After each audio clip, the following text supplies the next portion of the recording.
दिन भर की बड़ी खबरें लेकर हम आपकी खिदमत में हाजिर। जम्मू कश्मीर के एलजी मनोज सिन्हा ने महात्मा गांधी को 76वीं बरसी पर खराज अकीदत किया पेश। कहा, बापू की जिंदगी और इनके नजरियात इंसानियत के लिए है मशले राह। वादी कश्मीर में 20 रोजा चले खुर्द हुआ शुरू। शबाना दर्ज हरारत में गिरावट हुई है दर्ज।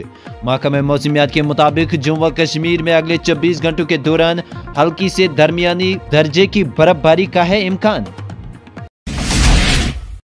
बडगाम पुलिस मंशियात के खिलाफ अपना जंग रखा हुआ है जारी। अलग अलग कार्रवाइयों के दौरान 2 मंशियात फरोशों को किया है गिरफ्तार।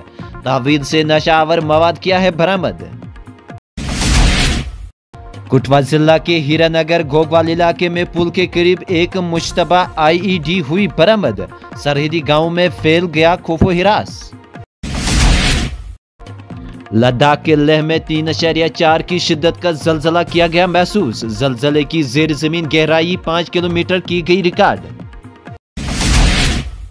शुमाली कश्मीर के कुपवारा जिला के नवा बाजार खमरियाल में एक रिहायशी मकान में भड़क उठी आग, जिसमें 2 मंजिला रिहायशी मकान को पहुंचा नुकसान।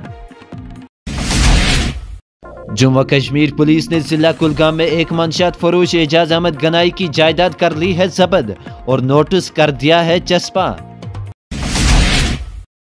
Cipher case. पाकिस्तान की एक खुसूसी अदालत ने साबिक वजीर आजम इमरान खान और साबिक वजीर खारजा शाह महमूद कुरैशी को 10-10 साल कैद की सुनाई सजा। इमरान खान गुज़श्ता बरस अगस्त से है जेल में।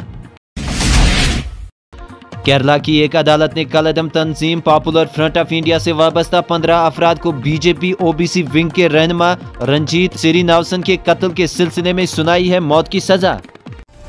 आज की खबरों में इतना ही। हमें दीजिए इजाजत। खुदा हाफिज।